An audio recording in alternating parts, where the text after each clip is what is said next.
Good afternoon. Good afternoon. Thank you for tuning in to Let's Talk, where we bring you exciting and informative segments that cover a wide range of topics.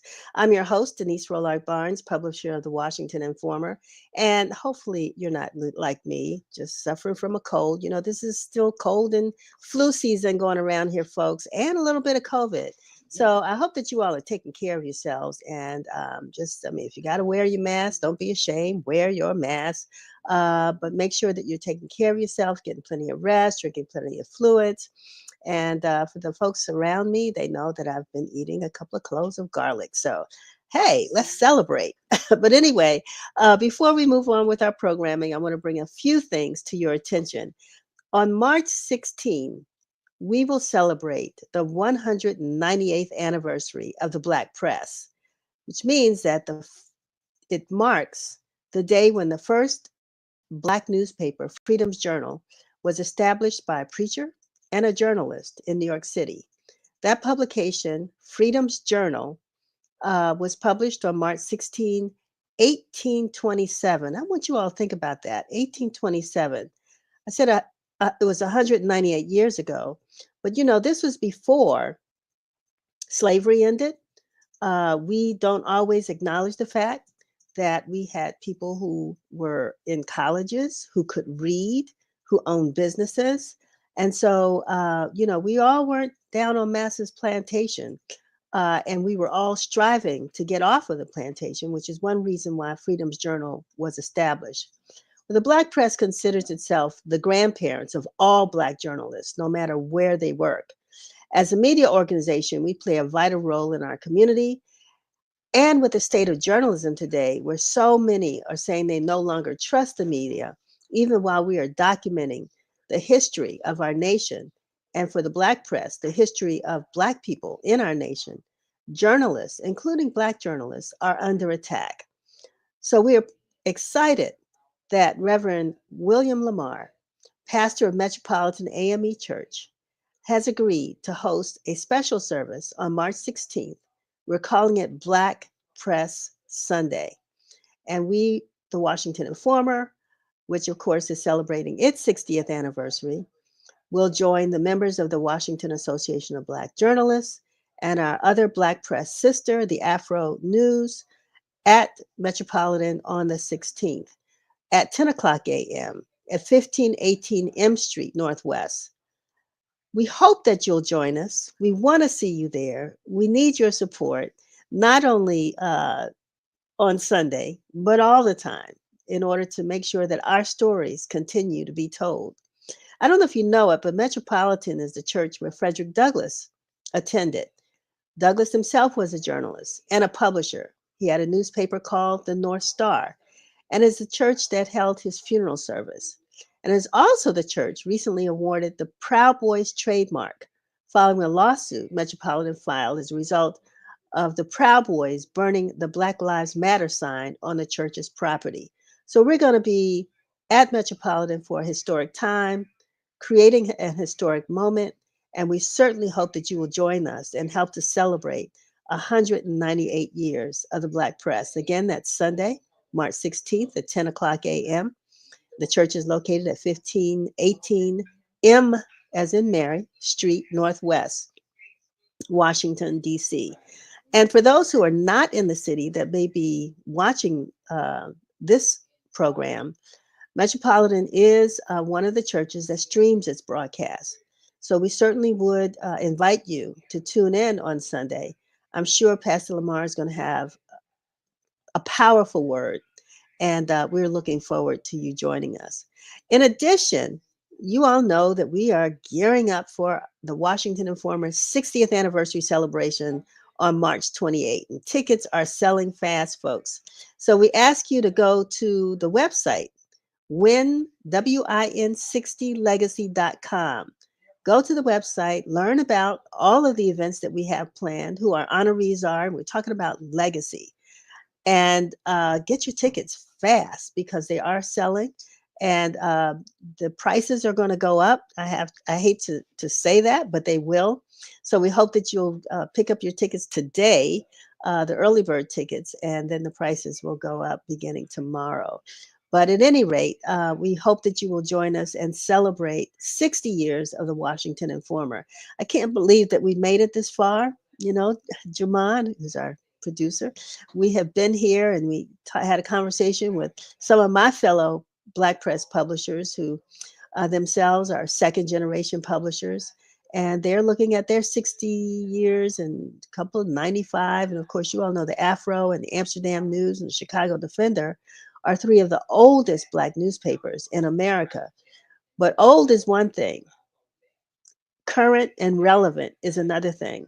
And that's one of the things that we in the Black press strive to maintain, the fact that we keep you informed of the news that impacts you day in and day out. So let's talk about our program today. First in, we're going to dive into the world of branding with visionary Julian Kiganda. She's a branding expert with JPK Brand Designs, who is redefining how women leaders craft their narratives in today's ever evolving landscape. I'm looking forward to that conversation. And then we're going to follow her up with her with Dr. Alaysia Black Hackett. She's a former chief diversity officer for the U.S. Department of Labor.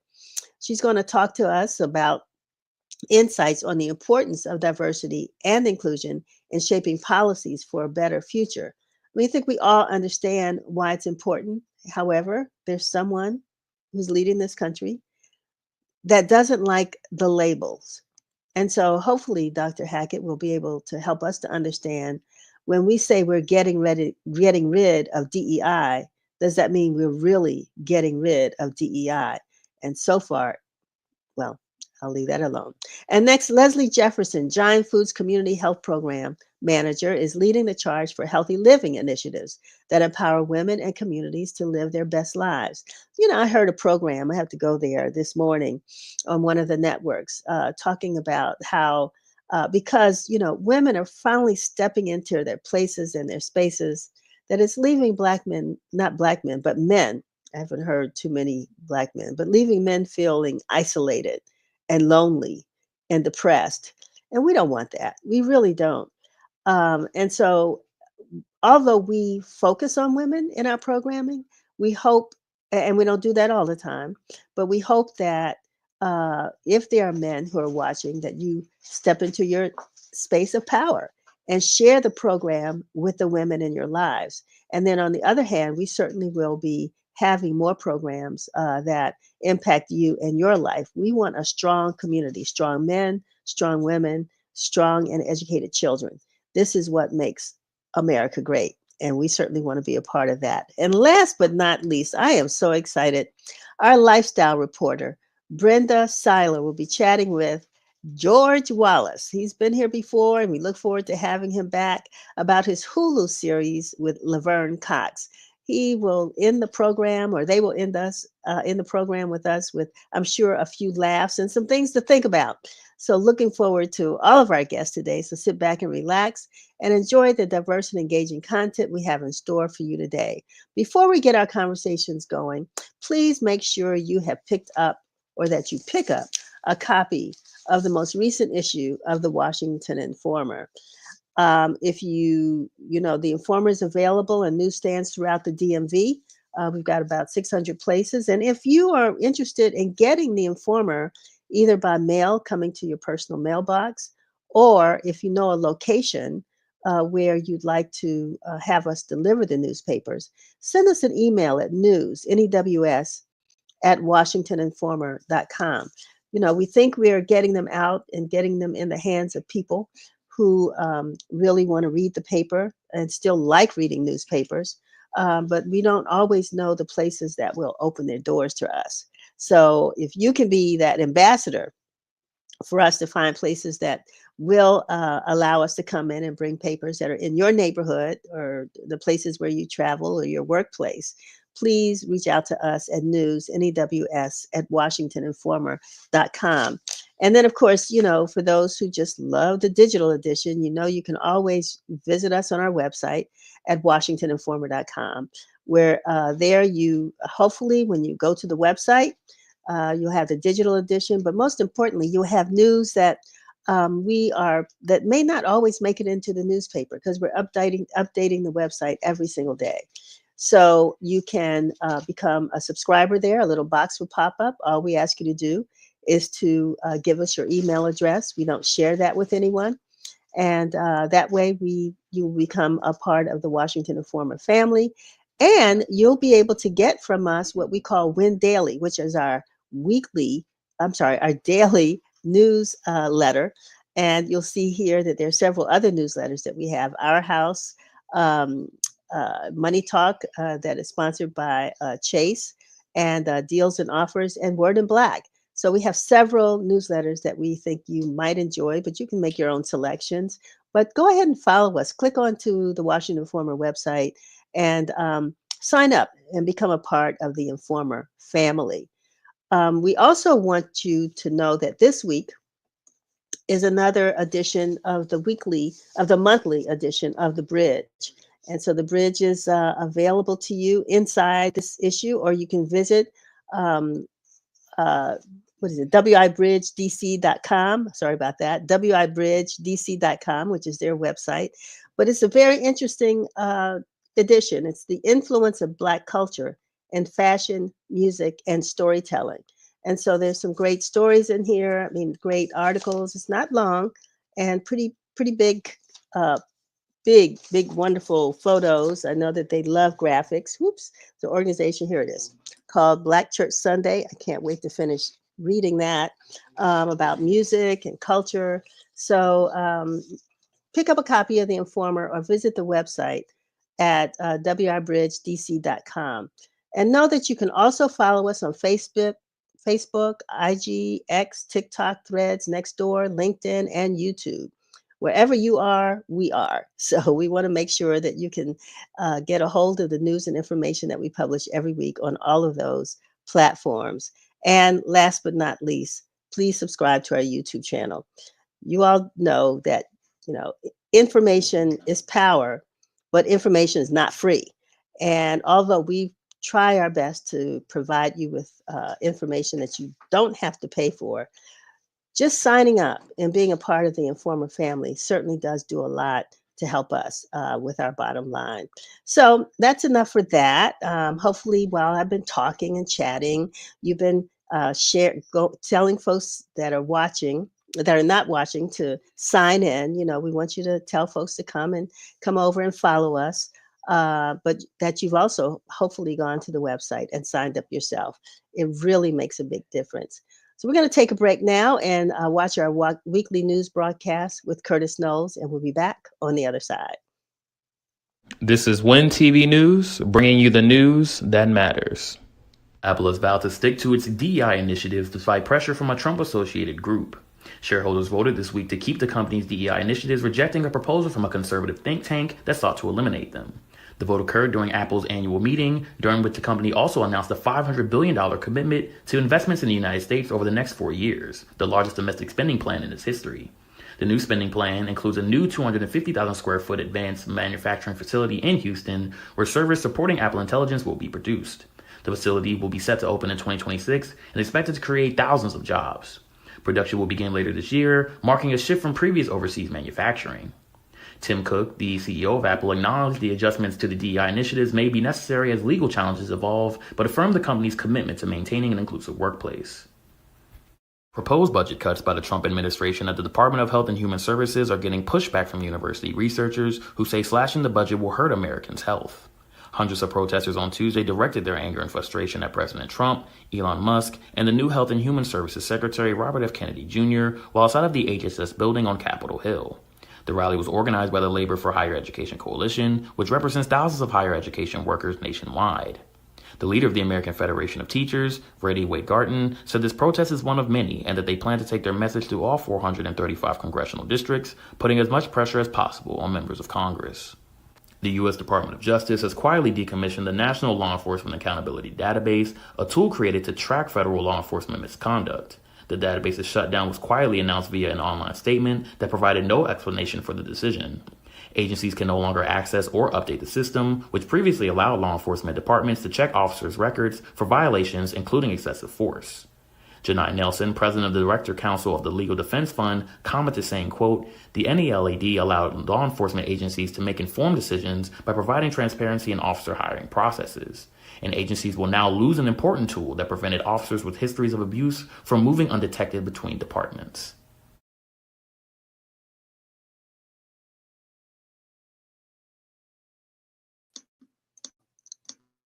Oops. Thank you so much, Curtis. Thank you, thank you, thank you.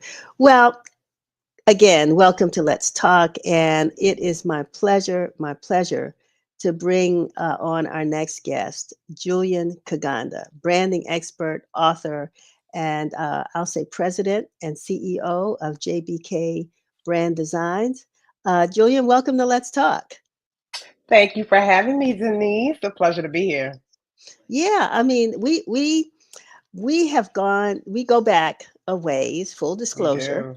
And it is very exciting to see, one, how your business has grown as an entrepreneur, and some of the companies that you've worked for over the years. But let's go back before that. I mean, how did you get into this whole branding and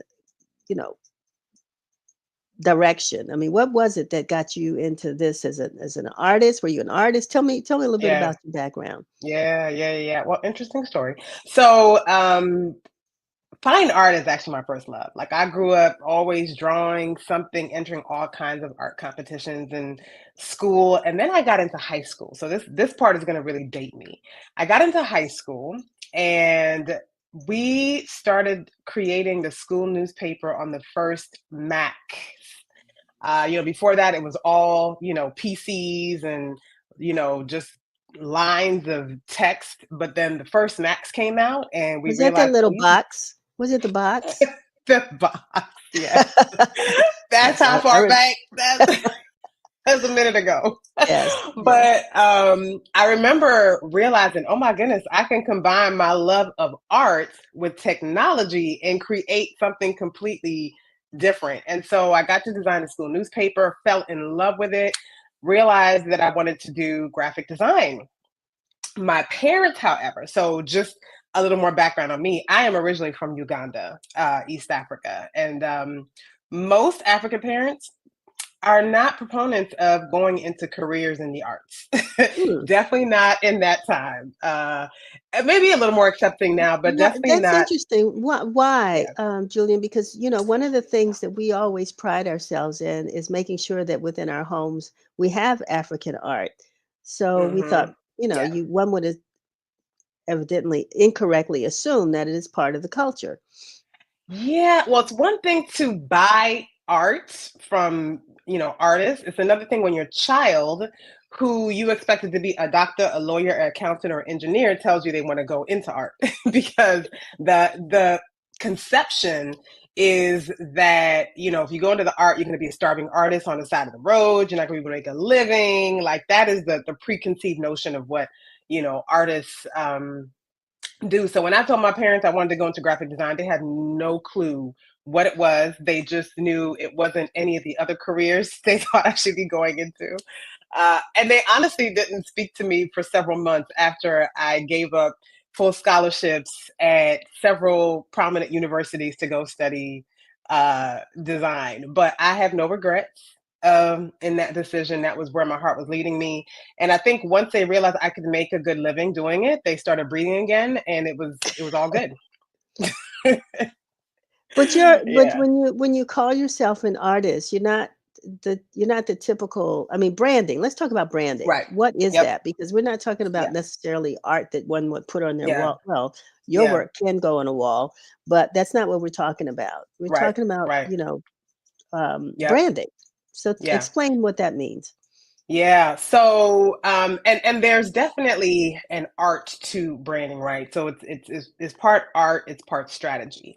And so I just like to say simply branding, the simplest definition I like to give, it is your reputation, right? So your reputation, when you think about it as an individual or as a business, is made up of a number of different things, right? It's your website, It's your content. It's how you interact with people in the world. It is the product or service you deliver and the level at which you deliver it. So it's so many things that make up your brand. And so that's why I like to say that it's your reputation. So the work we do with my company is to help businesses and organizations create brands and really bring the soul of their brand to life.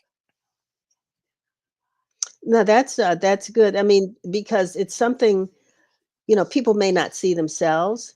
They start a Mhm. company and they want to sell cupcakes, right? And Mhm. so they're trying to figure out how to make these good looking cupcakes, but they don't know how to really market that. So they put a cupcake Yes. on a flyer and say, come, you know.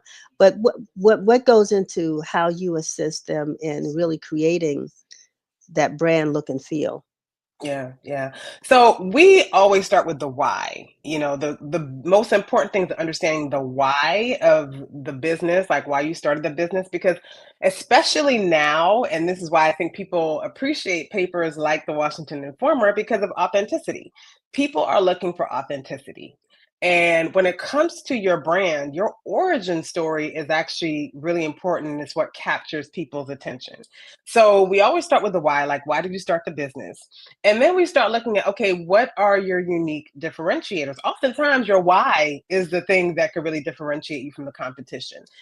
Sometimes it can be like Apple. Apple, their differentiator was the design. Steve Jobs, when he started the company, he was an artist. Like he studied typography. And so he brought the elegance and the beauty and the art of typography into how he designed the Apple and engineered the Apple computer.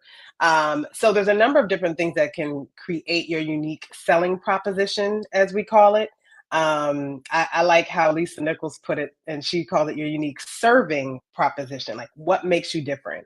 And then once we determine that, we start looking at who your competitors are. We start looking at what's the industry, what are the trends. It's really important to know what's going on out in the world because we're having a conversation earlier about how, especially now with AI, things are changing at the speed of light. So it's so important to really stay on top of trends and messaging and even social media platforms because those are changing every day as well. And with the changes in these platforms, how has it changed your ability to do the design work that you're doing now? Yeah, I would say, and I think this is the part where in the future, these are the things that are going to really set certain businesses apart from the other. I think AI is a great tool. I think AI is a tool. It should not be the actual thing. It should not be the end product. Because I think people have started, like for me, because I call myself a professional storyteller. So as a professional storyteller, I really pay attention to language and tone. And so I can pick up real quickly now on what content has been written by AI. And because it is so prevalent now, people are noticing more and more content, messaging, imagery that is AI versus something that's authentic. So I really feel like in the future, I actually think that the content and imagery that is more authentic, I think people are going to be valuing that more because there is so much that's being churned out by AI and it starts feeling a little soulless. Now, there are ways that you can use AI where you're incorporating your own tone, your own voice. Like for me, I use AI as a tool to maximize my time where I will give, information in a prompt that's very specific, but I'll still go back and I'll edit it, make sure it still sounds the way I want it to sound. The tone is aligned with whatever brand I'm working with at the time. I never use it as a substitute for my own creativity. Interesting. Yeah, and the other thing c- I guess questioning about is again with brand. Sometimes Mhm. people think, their name is the brand, Mm, right? yeah. And we look at somebody like a Nike, that just Yep. has the check mark. And you said Yep. Apple with the apple, Yep. McDonald's is the arches, it's not the name. Yeah. So what is the brand?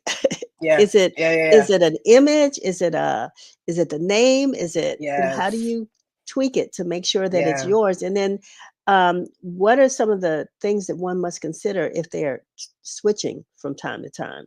Yeah, yeah. That's a great question. Whenever I do branding workshops and I speak on branding, that's actually one of the first questions I ask is because I want to get a sense of like, what do people think a brand is? And then I will use almost all the same logos that you just mentioned, Nike, Apple, Target, and there's several others that people are very familiar with. And what a lot of people don't recognize, I think, is the amount of money that these brands have put behind their company so that now when you see their logo, they can use it without any text. You automatically know what company that logo belongs to, that icon belongs to. But that's because they put a lot of strategy and consistency behind that specific brand. So, for instance, if you look at Apple packaging, if you look at their website, if you look at their messaging, if you look at whenever they've launched a product, I know there was in part of the broadcast in the beginning of this edition was talking about Apple. Anything you see that's Apple, you can tell right away because they're consistent in their visuals, in their messaging, in their tone, and that's across the board. So a brand is something that really takes time to build. It's not something that's going to happen overnight. Like, for instance, I think The Informer has done an incredible job building a brand that is really about the community. And I think that's why people have really come to trust the brand of the Washington Informer because you have been consistent in how you serve your audience.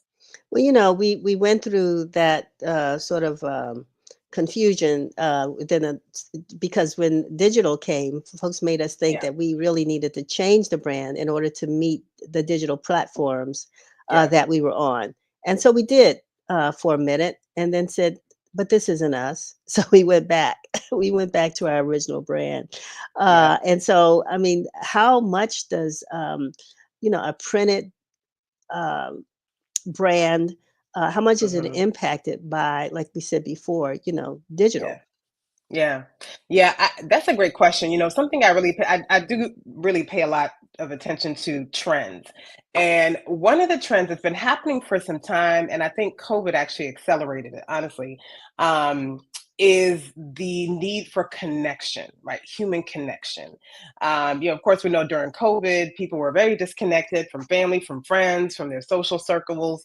And as soon as people were allowed to get back out, like most people were rushing to reconnect. And I think that's something that is still happening now. And I think a lot of people are going through digital detoxing. We have Hmm. been overwhelmed with content and information on all these digital platforms. And, we're finding more and more people are actually trying to get away from that and experience things more. So I think that ties into why I believe, papers and brands like the Informer, who are much more connected physically in the community, whether it's by print, whether it's by programming, whether it's by events, are the ones that are actually going to continue to grow and thrive in the future because people are seeking more of that connection. So it is important, right? It is still important to be on those digital platforms because you can reach a wider audience. And some people want the convenience of being online and having that option.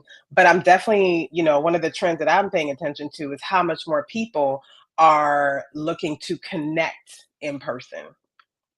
Yeah, that's a good thing because COVID kept us separated for so long and people were frustrated about that. So now it's time, people do want to connect. Julian, I mean, we're about out of time, but if someone, one wanted to contact you because they're interested in you working with them to create, their brand or to consult with you about Yeah.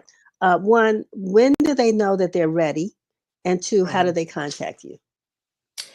A lot of times people will come to us when they find that their company is growing and they're kind of not, they're having a harder time really connecting with their audience and understanding how to, grow their brand with their company growth. So they'll come to us for either a refresh or rebranding, brand strategy. And then, two, www.jbkbranddesign.com. You can find us there and looking forward to connecting with your audience. Well, we are too, and I want to let folks know again, full disclosure. I always have to do full disclosure on these shows, but let folks know that JBK Design is actually working with us for our 60th anniversary. So if you go to the website, win60legacy.com, you'll see some of Julian's work. But your work is, I know you've worked with organizations like the National Urban League, and can you tell us a couple others? Sure. So we work with Cisco, Iana Von Zant, Steve Harvey World Group, Cushman and Wakefield, Turner Construction. So it's really across the board, Yeah. Fortune 500s and entrepreneurs. Yeah. Wonderful. Well, I certainly do wish you continued success. Thank I hope you don't get you. so big that we can't work with you anymore. But then Oh, I do want you to never. get Y'all so are stuck big with that me. we're going to be riding on each other's coattails. But Absolutely. I really, really wish you continued success, and I'm thanking you for taking some time to talk to us about branding and brand design. Thank People need to know you. this. So have a Thank you. My wonderful pleasure. weekend. All righty. You too. All Take right. care. Bye-bye. So we're going to move now to Dr. Alaysia. I hope I'm saying that properly. Black Hackett. She's a former Chief Diversity and Equity Officer at the Department of Labor. Dr. Hackett, thank you for joining us today. Thank you so much, Denise, for having me. I really am excited about the conversation. I am happy that you still have a smile on your face. So, It's forced, but no, it's always, yeah. you have to Yeah. keep a smile on your face and to keep moving. I know. I'm glad you're saying that. So, can you briefly share your journey to what led you to become a chief diversity equity officer at the Department of Labor? Sure. I got my start. I'm from South Carolina, so I'm a down home country girl. And I was always put in these classes where I was the only Black, maybe one or two or maybe three of my classmates, and we were the only. And so it kind of led me to this place of understanding that there was a difference, right? Went to a college that was PWI, which is a predominantly white college. And again, in those atmospheres, you begin to advocate for yourself. So after undergrad, I immediately took a position at a university in the Multicultural Affairs office. And that started my kind of place in really advocating for students who were the minority within the higher education institutions. And later on decided I wanted to get a law degree.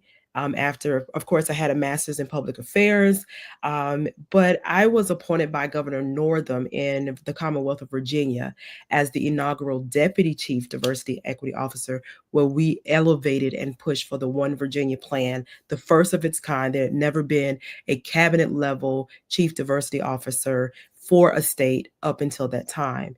And then that led me to my position with the Department of Labor, where I was appointed by President Biden as the inaugural Chief Diversity Officer, working for all workforce across the United States of America.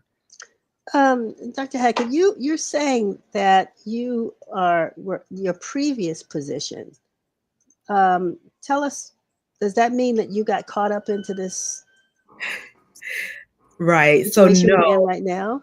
No, thankfully, Okay. I was a appointee. So I was a appointee from President Biden, political appointee. Therefore, I did not get caught up in what's happening now. I actually Okay. resigned my position effective January 20th because I worked at the pleasure of the president. Joseph Biden, I resigned my position. So I know a lot of colleagues who were career diversity leaders or worked in the diversity offices. And I think that's also something that has to be clarified, is that the ones that they were, terminating or putting on leave were not the ones necessarily leading the initiatives. They were working in these offices, doing some of the initiatives because of the former president's executive orders. And so when we talk about this anti-DEI stance associated with this "Make America Great Again" movement, and President Trump is very adamant, about and has pushed to get rid of all of the DEI programs across the board. What do you think that means for this, particularly for the well-being of the 61 Americans with disabilities, but also for African Americans, Hispanics, women. Um, what have you thought about what that impact is going to be? I have. I at the beginning last month and some of this month, I lost a lot of sleep because I think about the people whose lives will be, negatively impacted for the removal of DEIA programs. And what I've been saying over and over is that we have to understand what DEIA is and what DEIA is not. A lot of times people are trying to pigeonhole it to DEIA equals Black communities or DEIA equals Black people. And that's exactly opposite of what it is. DEIA initiatives is all inclusive, which is the I part of the DEIA. It's all inclusive. And it is my belief, because of the years, over almost 25 years of experience doing this work, I know that most Americans, most residents in America fall under one of the categories of DEIA. And you've mentioned some of it, which is the disability communities, women, LGBTQ. Let's talk about women when you have just recently had a baby, you're going back into the workforce. We want to nurse our children, but they're not, places where you can go and pump. And so you have the Pump Act. So these things are all inclusive of veterans. And so when I think about disability communities, they're often left out anyway. And so I wonder if people have really read the initiatives that were implemented during the Biden-Harris administration to really have a clear understanding of all that was accommodated and helped so many people across our country. There's a Supreme Court case happening right now. And so the charge or the allegation from Trump and so many others is that these DEI programs become anti-white, anti-male, let me change that differently, say that differently, anti-white male programs. And so it appears that there's this idea that anytime you hire someone under who is the other, that you're taking a job away from them, the white male. And how did we get here? I mean, did you find that to be the case? And, I don't know how you would respond to that, but I'm curious because this is where we are. I mean, it's basically white males saying that they're being discriminated against because of all of these DEI programs. So to answer your question, no, I never found that to be the case where it was an anti-white male environment. It's almost impossible because the white male or Caucasian male typically has a dominant presence in everything that we do in this country. So for me, it is definitely a false statement, and it definitely was not happening. What I would say is there were even Caucasian or white males who benefited from DEIA programming and initiatives. And I also want to say it was not just hiring and recruitment. It was also programs to help communities which are marginalized. And some of those communities include, let's talk about disabilities, because when you think about disabilities, a lot of times individuals are only looking for a visible disability, but there are a lot of invisible disabilities like mental wellness or health wellness that we have to consider, which are considered disabilities. So let's talk about some of conditions that may need an accommodating schedule, which will be a medical condition. It could be a person as they get older, they have a weaker bladder. And so they need more break times. That is an accommodation. That is DEIA. That is the accessibility part of DEIA. There are also things you have to look at if a person has, maybe they have a sight issue, and you need to provide them a software program on their work computer that reads the text instead of having them to have to always try to make the script larger. That is also folks in the disability demographic group that we are considering. So it is not taken away from one ethnic group or demographic group and given to another. It literally is expanding the reach so that we are encompassing all of the groups that we have in our most diverse country. I know that we came from an era where, in order to create diversity, there was this term called quotas, and that became illegal, right? And so it's again, it's not like you have 10 jobs and you want to make sure that you have certain people represented in those jobs based upon whatever their diverse uh, position may be. Um, but we don't do quotas anymore, correct? That is correct. Okay. That's correct. And let me just be clear. Um, I think that, as I look historically, I think the nation has been trying to find solutions, right? Because we recognize that this country, one of the benefits, one of the superpowers of our country is our diversity. And we're becoming more diverse every single day. And so as you have more diversity, you have to be more inclusive. From the onset of our country, from the forefathers of the United States, the Constitution as we know it, there was only one demographical group in the room signing the Constitution, and that was white male. So the only perspective that most laws have been written, the systems that were created from the perspective, from the lens of the white or Caucasian male. And so as we've become more diverse, I think the country has been trying to find solutions, and quotas were one of those things, but it's definitely not something that happens now. And honestly, the way that we have implemented DEIA across the board during the Biden-Harris administration has been very inclusive and very equitable, to ensure that we're trying to not overlook any demographic groups. Matter of fact, one of the studies that we did, and mind you, everything that we did at the Department of Labor was data driven. We had to have metrics. We had to have data to show why we needed to address a certain barrier that we were able to identify. And one of the metrics showed that we had a significant amount of white women supervisors and not enough white males in a certain sub agency. And so we addressed that because the data doesn't lie. So yeah, it's not about So quotas. how did you, I mean, you didn't fire the the white women and hire, I mean, how did you address it? No, you do not fire. You don't fire. You don't roll back. What you do is establish a metric from where you're going to go from that point on. So what we end up doing is creating a career, a clarification of career pathways for promotion within.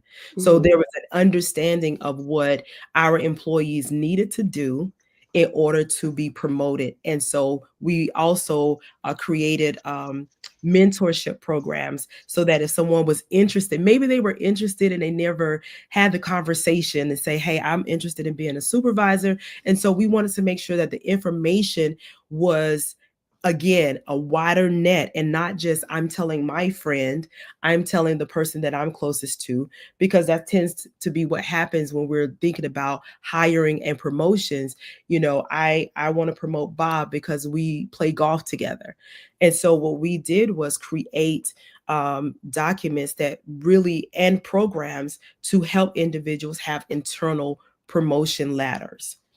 So, I really wish we had much more time to talk about this because I have a bunch of questions to ask, but we are about out of time. But where do you see this going? I mean, I know there've been a lot of lawsuits filed, temporary restraining orders now. I think they're up to about 100 cases in courts.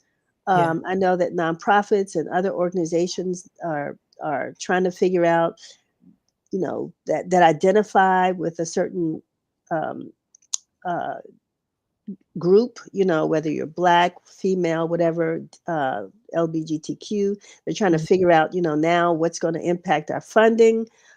Corporations now are, across the board are saying they're no longer going to have these DEI programs. Are we, even though some have said we're calling it something else, but anyway, that's another conversation. But where do you think this is going? And it's really got people nervous that are trying to serve the community.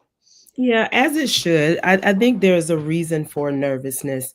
Again, I've been doing this work since it's been called multicultural affairs, and then urban affairs, and then Right. intercultural affairs. So I've seen the iteration of this work. And what I know for sure is this work, whether it's called civil rights, whether it's called Americans with disabilities, or accommodations, this work is resilient. It will not, it cannot stop. Why? Because our country continues to be diverse. And so we have to find ways of inclusivity. And if we don't find them, people are going to make a way. So, what I know for sure is that this work will continue. DEIA will not die. It may be called something else. I know when I left the Commonwealth of Virginia, that position, they took equity out and put opportunity. I mean, you could politically correct or not, you could call it whatever. The work will continue because humans have rights.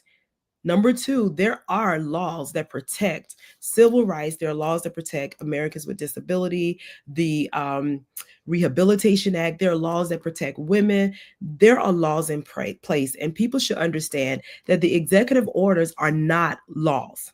They are not. There are three branches of government. I know they all seem kind of blurry right now, but I want to continue to have faith in this balance of power. Right now, I can't really see the way, but we have to understand that there are laws. The executive orders are only statements that says these are the policies that this administration will run under. They are not laws. So there are laws that's going to protect. Where do I see this going? I think there's going to be a huge shakeup. And it's going to have us really look in the mirror, because some of the things that we are fighting against could have been and could be resolved if we can legalize some of the things that we've people have just kind of been scapegoating around. Let's just be honest. And so we have to ensure that we stay the course. And I believe if we think about the moral and ethical compass of humans, right? And then the corporations as well, like, where do you stand? Who are you serving? Your communities, your consumers? How do Mhm. you give back to them? Does it really matter? And for corporations to think about their return on investments. I hate to say that, but DEIA is a good business sense. So yes, there will be a shakeup. I don't think that it will, you can shake a tree, right? When I used to pick pecans, we wanted to shake them in South Carolina, and the pecans that were ready will fall. And some things may fall off, but that tree, as long as it's planted and the roots are deep, DEIA is going to be here. I think we just have to find a way to just evolve. Change can be people can resist against change, but evolution, you can't change that. You cannot fight Well, against. Dr. Hackett, I want to thank you so very much for those words. It's a great point to end on. As you know, this is supposed to be National Boycott Day. Like you said, people will make things happen, and we'll see. But I'm echoing your belief. We've seen this happen over and over and over again, and America becomes more and more diverse, and folks just have to deal with it. So I want to thank you for taking some time to speak with us today, and just in your words, just letting folks know to exhale and, and It's see where the pecans fall. yeah, it's a bumpy road, but you know what?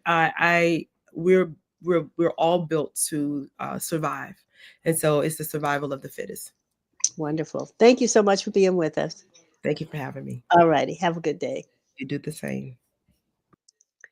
Okay, folks, I am going to turn this segment of the program over to Brenda Siler. Oh, Leslie's here? Oh, okay. I am so sorry, you all. Looks like I thought we had missed a guest, but we're going to go back and talk to Leslie Jefferson. And then, so we're going to have an extended program today. So you all just, sit tight and enjoy. And I am glad now to introduce Leslie Jefferson. She's a community health program manager for healthy living at Giant Food. And I'm so glad you were able to get on, Leslie. Good to see you. Thank you. I'm so happy to be here. Technology is always fun. Oh, yeah, I tell you, it's good when it works. Great works. So, first of all, I have to say this isn't part of the interview, but you all hit a home run with these giant commercials that you all have been doing. Uh, Giant is home. I love that. And anybody that's from DC, I think for the most part relates to what you all are producing and showing in those commercials. So I just want to give you a shout out for that. Thank you so much. Yes, we're very proud of the This Is Home campaign and the commercials. They are beautiful. I certainly would like to know, was that an internal decision? Was it the company that you all contracted with? How did you get there? Because Giant is, it's a household brand, no question. It's been around for, how long has Giant been in business now? Can you Boy, think? we're getting ready to have a big birthday. So 90 years. We're about to have 90. a birthday. So yes, it's a in-house. Our marketing team is phenomenal. We have great leadership in marketing and great collaborations with our outside PR and teams and ad teams. So it's a collaborative effort to make these things happen, but our marketing team is phenomenal. Although, Well, yeah, wonderful. And again, full disclosure, I've been saying that all day. Giant has been one of our advertisers, I think probably since the newspaper turned about maybe 6 or 7 years old. And so we've had this relationship over the years, and we're very proud of that relationship. And especially glad to have you on right now because, as you know, and everybody knows, consumers are having some challenges right now in finding ways to afford these rising food prices, the quality of food, making sure that they're keeping their families healthy.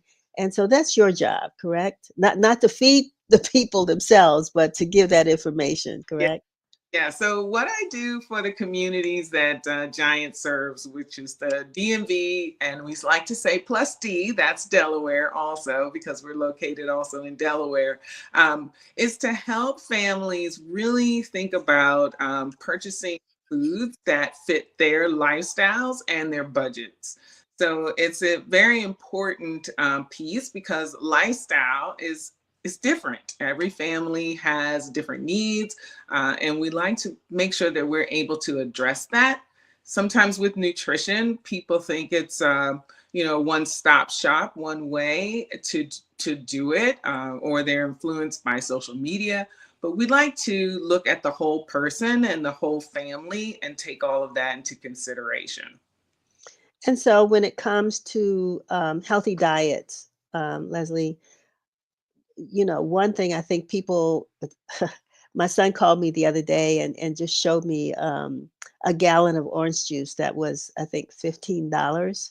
And we know that eggs are rising now to about $8 or $9 a carton. So there's certain things that people are trying to have to make, are making choices about whether they should purchase them or not. So based on people's budget, how can families actually have healthy meals, and what should they really focus on purchasing?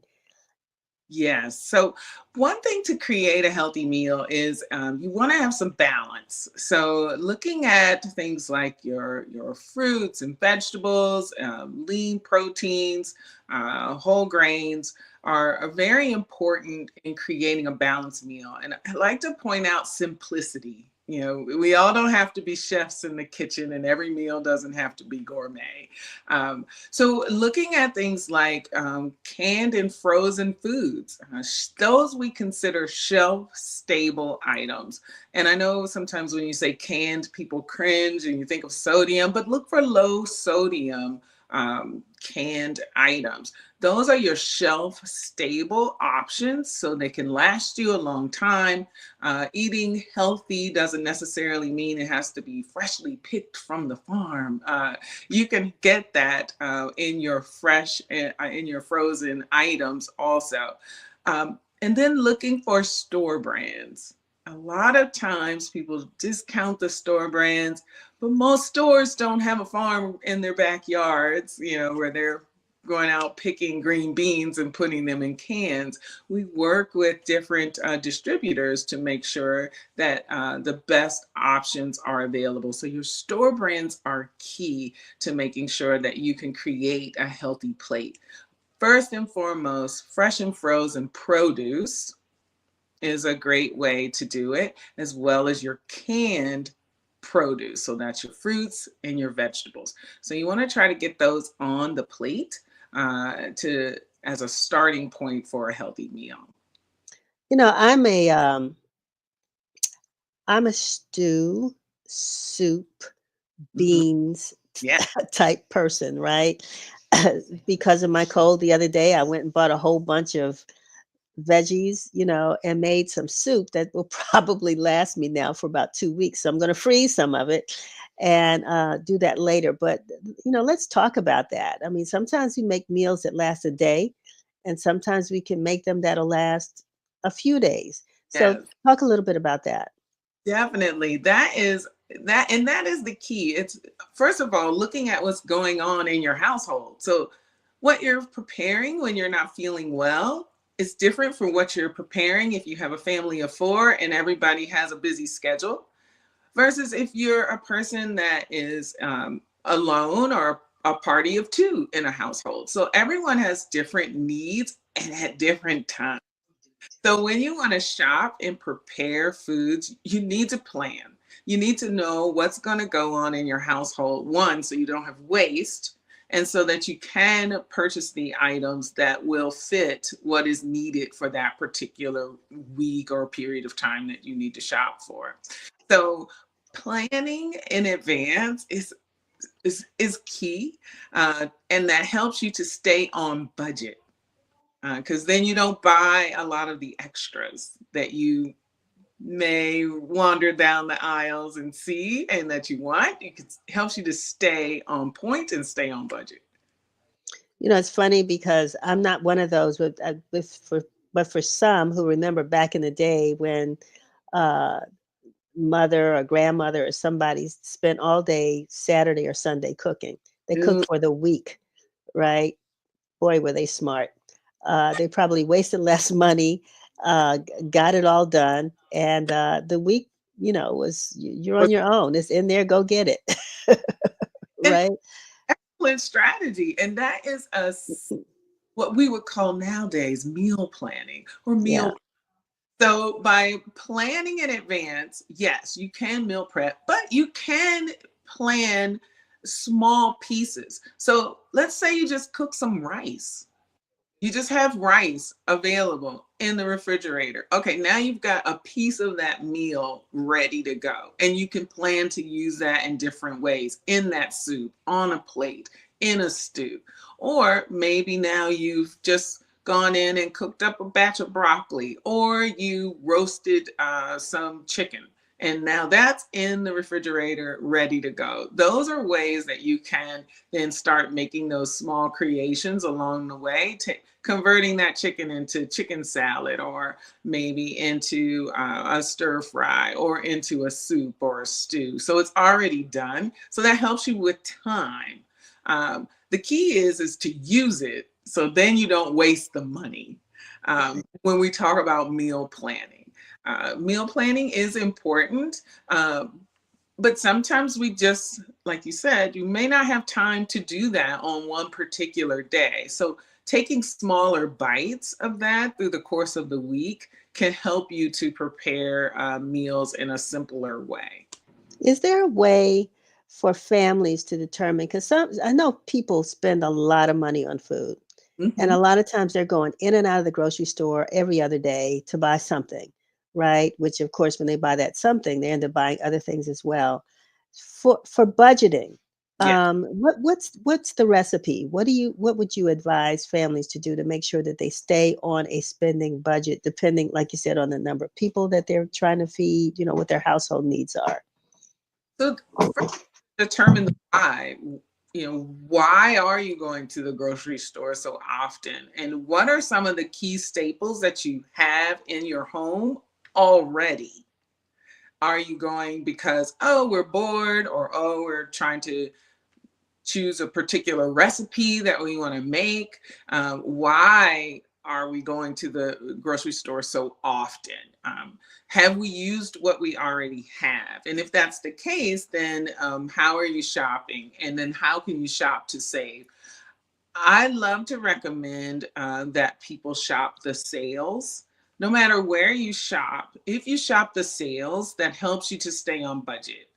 And it also gives you variety. Variety in your diet leads to good health. So we want to have, because one day tomatoes are on sale, the next week, the cucumbers are on sale, the next week the mangoes are on sale. So you want to have a variety and maybe utilize the sales as a guide to help you to plan your meals. And I know it sounds like a lot of work, but just a quick glance to see what's available, even as you walk into the store and you pick up that sale paper and you can say, you know what, I'm going to try this. I'm going to try these items to help you stay on budget.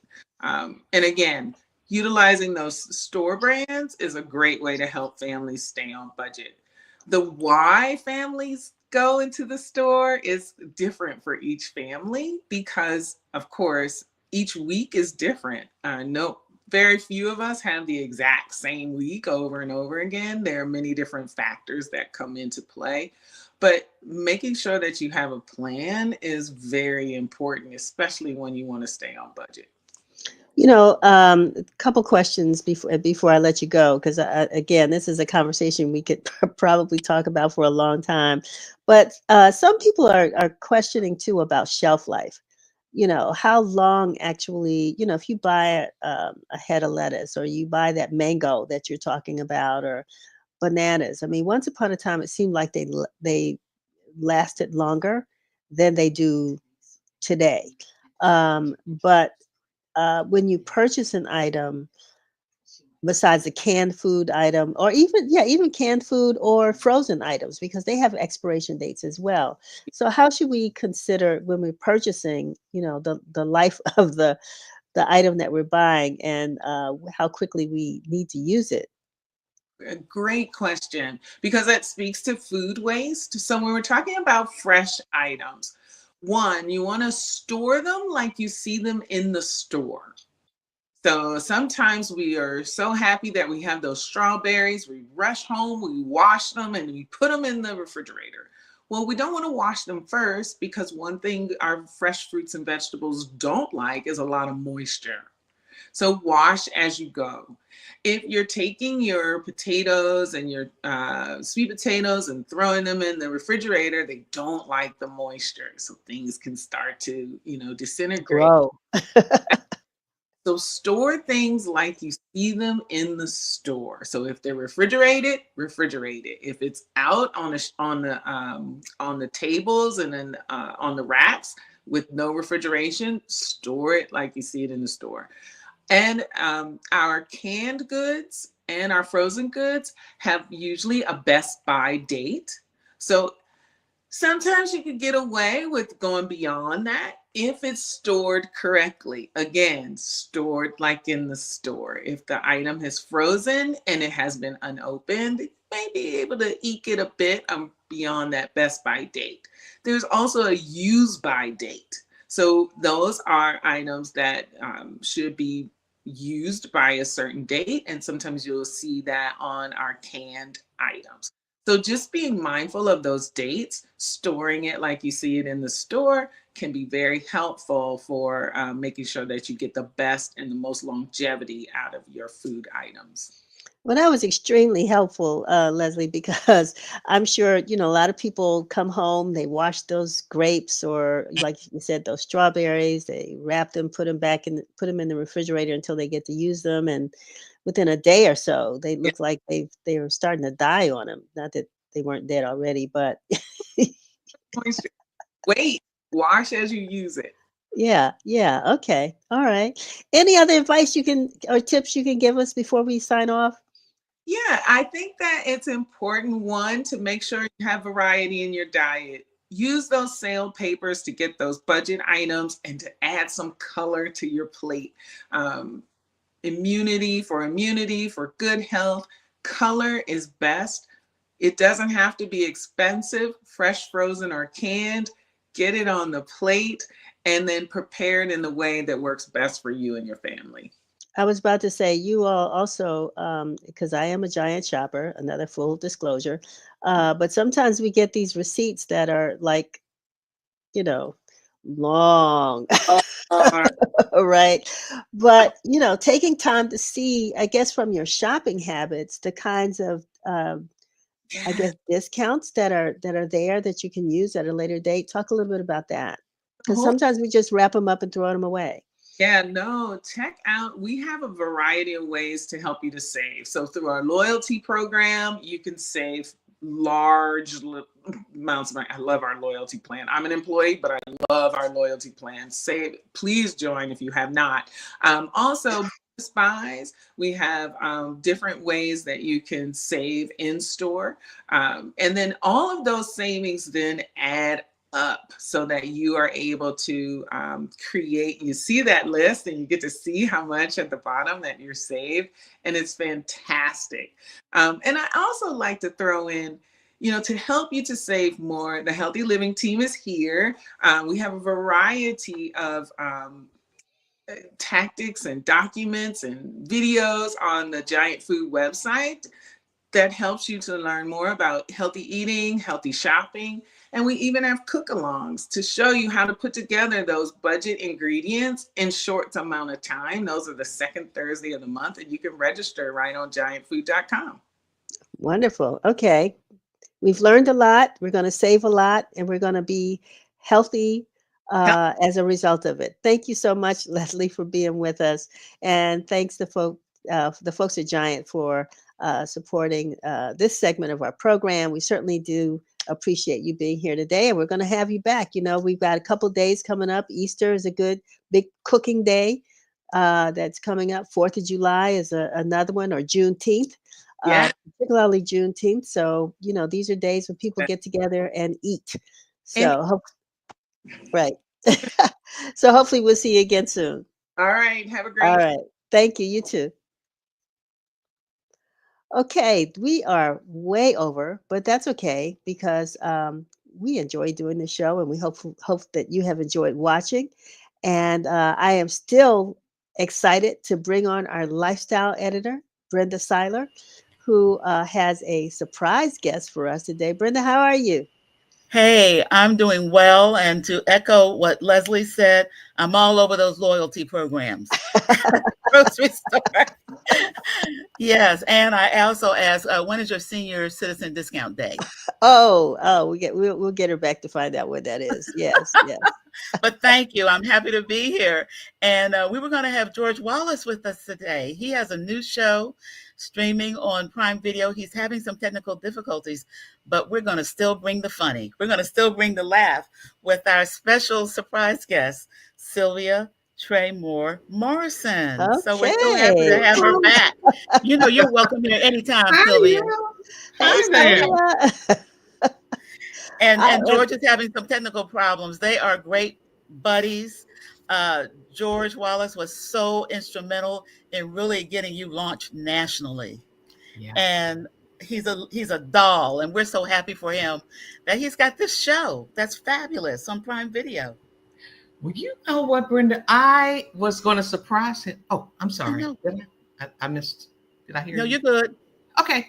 I was going to surprise him today because I was going to do my impression of his opening the opening show's first 4 minutes. Well, I wasn't going to do 4 minutes, but when it's a great sitcom that he has. It's called, as you know, Clean Slate. And I was going to do Miss Cox, Laverne Cox, and him in their opening scene. And I said, George probably going to have it. He going to, who told you, who got you to do that like that? It's like, okay. It's a great show, but I want to talk to you about some things that you're doing and that you want to do. Yes. And there are some barriers almost, and some things you want to do. You were scheduled to be in concert at the Kennedy Center in April. Yes. And talk to us about that scenario, how you feel about it. Oh, Sylvia, okay. before you get started, I'm Yes. going to check out. Okay. Brenda, Sylvia, I'm you all sorry, can Denise. continue on, and I'll come back a little bit later. I'm going to sit back and I was listen. just about to say, hey, Denise, but, I know, thank you. I'm going to sit back and listen. Okay. Okay. All right. Okay. So, yes, ma'am. Steve Bullock, a local attorney who is from out of the DC area, uh, whose brother actually co what is it? He was an executive producer. He was the executive producer of the Martin Show and the Jamie Foxx Show and so forth. And so Steve uh, had done some legal work for one of his clients, and I met him through that. And he said, "We need to, you know, the world needs to know who you are, Sylvia." And so he knew that Monique and George Wallace and that crew, they were sending word out that I'm here, that I'm still here, and that I exist and what I did. So he was able to arrange for me to have an appearance at the Kennedy Center on April the 19th, 2025. So, you know, I was just over the top. The Kennedy Center, what? You know, this is good. And this is my hometown. I'm from DC. I'm like, grew up 12 blocks from the White House, heard all about the Kennedy Center, knew all about the Kennedy Center, had visited it several times, and now I'm going to have my own show at the Kennedy Center. So Mr. Bullock put together a team for me. I had students from different colleges everybody wanted to get involved because this was, you don't see that many Black girls alone at the Kennedy Center with their own show. Mm-hmm. Unless they're like Diana Ross, Gladys Knight, somebody like that.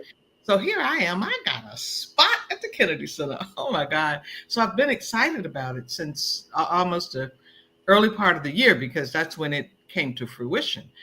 And as the climate of, as the politician climate changed,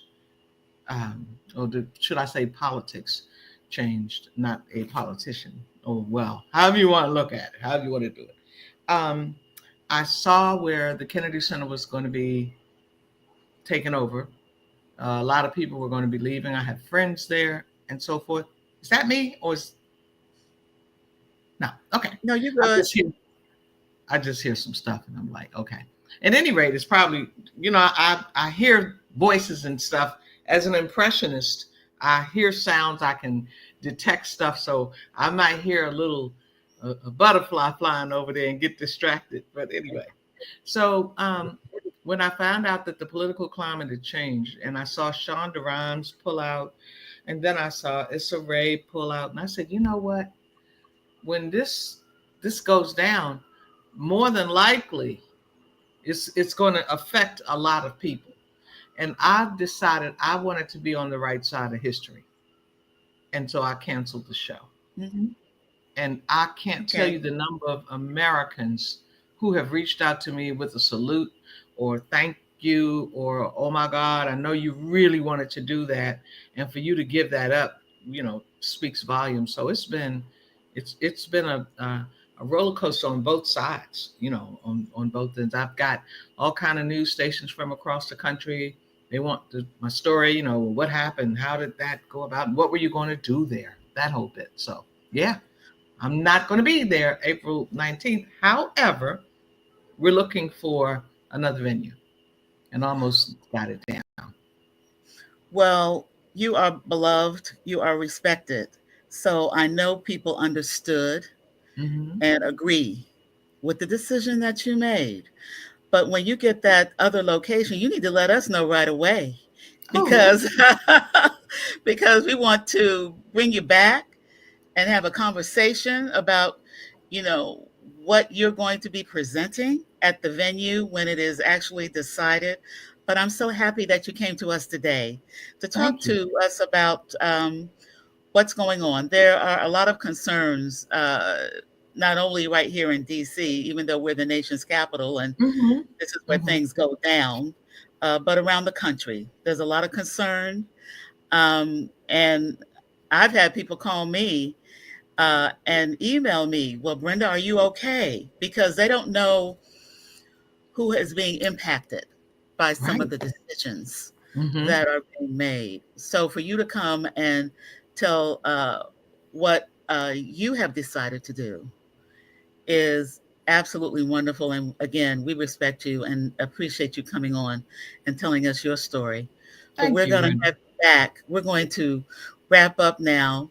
But we're going to have you back because we're going to get through these technical situations that George Wallace is having and have you come back so we not only can get you talking with George, but you can tell us about what your show is going to be. Okay. And so Now, thank you, Sylvia. Yes, you have thank something to say. you. I wanted to ask really quickly about that. The informant has an anniversary coming up soon. Yes, we Yes, do, ma'am. Sylvia. We will be celebrating our 60th anniversary. And, I don't know if we have that photo, but you were there at our 18th. Can you believe it? Our 18th anniversary. As part of that week of events that we were going to do, we did a comedy night. We had a very, not as many people as in the audience. We think we had more comics than we did viewers. Yes. But it was a great night at a club that folks don't remember, the Last Hurrah, Black-owned comedy Yes. club over there Yes. off of P Street, Yes. and you were there. And you know what, Denise, it's like it's one of my favorite memories. I'm on the 56th year in the entertainment industry. I had Wow. 56 years in, and that night happened to be one of my favorite. I met Andy Evans that night, Exactly. who I explained to him that nobody would bring me on board, nobody would hire me, and he sent me to the Ibex, and the rest is history. It's like Right. it's just, and the picture that I actually have about 3 pictures, but the one that I love the most has me sitting down with the informer and the 18th anniversary. It's beautiful. I love that picture. I So do too. I do too. And I can say, I'm glad to say we can remember then. I know. Okay, all Well, right. 2 things I'm before you go, if I can. One, I mean, people already know this, I guess, but then there may be, maybe not. But you are the first Black woman writer for Saturday Night Live. Are you still doing that? Oh no, oh no. Okay. That was I got that job in 1979 at the Muhammad Ali roast where Richard Pryor didn't show up, and they had me to replace Richard Pryor. Okay. But which to me speaks to Dick Gregory's genius. You know, he didn't get another guy. Not that it would have been a big deal, but he didn't want it to be paired to Richard Pryor. You know, who's the best? The guy couldn't do. So he got a woman, meaning me, and I came out. There was no comparison. So it was a real good a situation. So Garrett Morse was on the board of roasters, and right after that, he said, "You got to go meet my boss." And he took me over to NBC, and I met Lauren Michaels, and he offered me a job on the spot as an associate writer for Saturday Night Live. And the reason why he did it, I believe, on the spot is because he said to me, "Sylvia, every time we try to do a skit on Black women, it goes south. Mm. So maybe you can help us." And I was ready. I had everybody. I had Lola Falana. I had Dinah Ross. I had Tina Turner. I was ready for whoever they were going to throw at me. So it wasn't a long relationship. Okay. It was an interesting relationship because I felt the brunt of being in a place where I wasn't sure if I was really, really wanted.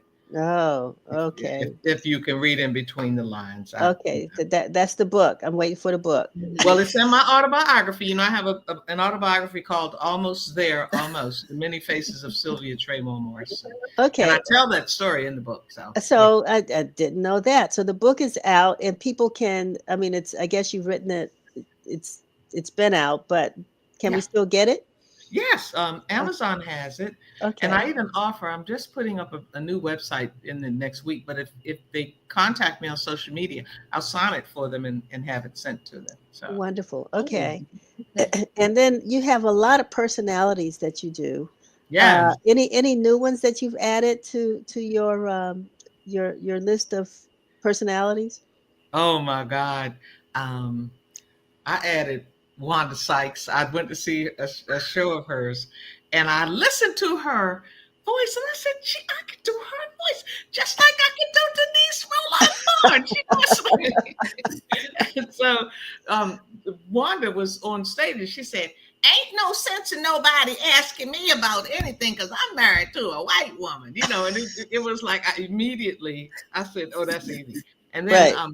Fantasia happened to come into my life, and she was like, everybody kept saying, Fantasia, you can sing, baby. So I did. Every now and then. I said, I'll leave it right there so I won't spoil it for you guys. But I have about 15 new people that I Oh, bought. wow. Okay. I did Whoopi Goldberg, Tina Turner, Donna Ross, all of those people, and Wendy Williams for look at Brenda, she's so funny. If Whoopi was here, Brenda, she would say, well, you know, I knew that Denise Rolark Barnes was going to be on the air, so I wanted to make sure that I didn't miss this. And Wendy comes behind her and says, oh my God, you said you had to say, how you doing? Those are the same thoughts I had, you know. These are all the women we need to be praying for right now. True. Yeah. Well, that is wonderful, Sylvia. I am so proud of you. And you mentioned Andy. I want to just say how grateful I am to have also introduced me to you, and for all that you all that you've accomplished over the years. And so, yeah, like Brenda said, when you find out where you're going to be, let us know. Okay, we're trying to get George, as a matter of fact, to host the event. They're doing my Netflix special. Well, my special. Let me say that because I don't know all the details on the other one. And part of my documentary that was supposed to take place at the Kennedy Center. So now, whenever we get a new venue, we'll announce that as well. So Okay. Yeah. It's Women's History Month next month too. I mean, it's another thing that we might want to talk about, or during Black music. Well, not Black Music Month, but anyway, just the whole role of women in comedy. Yes. Black women in comedy, particularly. So I know that Moms Mabley is one of your characters that we give tribute to, and so we might invite them all to the show. All right, let's do it. Let's just do it. It's like it's the Washington Informer. Who would not want to be invited to an event given by the talk about Black women in the Black History Month. Oh my God, you guys just shine all over the month, Thank you. I'd be honored and delighted. So thank you. We appreciate your time. Brenda, we got to get George back. We certainly wanted to see the two of you all kind of doing the thing. It'll work. We'll get it to work. Okay. Well, you guys know that I went on tour with George for a little while. I was out there. It was just amazing. It was incredible. But thank you. I'll look forward to that. Yeah. George called our managing editor. He told her that he was her daddy. So she is so crazy. Yeah. So anyway, she was looking forward to seeing him as well. But anyway, always good to see you, and we'll see you again soon. Thank you. And Brenda, thank you for all that you've done for this. You were absolutely yourself. Oh my goodness. I was happy to have a conversation with Stephen Bullock. He was a delight. We both worship at Rankin Chapel at Howard. So that's how we connected. Great. Yeah. He's an incredible lawyer. Just incredible. Yeah. Okay. Well, thank you for having me. Thank you. Thanks, Sylvia. All righty. Take care. We'll see Brenda, you later. thanks a lot. Okay. Bye-bye. All righty. Have a good one. Brenda, thanks a lot. Thank you. It's a great show. Looking forward to seeing you next time. Okay. With that, whoever your guest is going to be, it's always a great one. Thank you. All righty. Well, that brings us. Thank you for staying over, and I think we hopefully didn't disappoint with our show today. I know it was really great talking to Sylvia Traymore, and of course all of our other guests: Julian Kiganda, Leslie Jefferson from Giant Food, as well as Dr. Alaysia Black Hackett. Great having them on this month. You would have thought, well, this was a great way to kick off Women's History Month, which starts tomorrow. So we will be having more incredible women on Let's Talk, as well as some of the honorees we hope you'll see that we'll be honoring at the Washington Informer's 60th anniversary. So until then, have a wonderful weekend. We know the cherry blossoms are. We've got the date for the cherry blossoms. We've got the date for the Washington Informer anniversary, March 28th. I'm sorry, March 28th, and we've got the date for Black Press Sunday, March 16th. And so we hope to see you in person at one of those places. Until then, have a wonderful weekend. And Chevy's telling me something. No, time goes up next week. Oh, yes, time changes next weekend, but we'll tell you about that when we see you next Friday. So tune in next Friday. Tell your friends to join us. Have a wonderful weekend, and we'll see you on Friday. Bye-bye.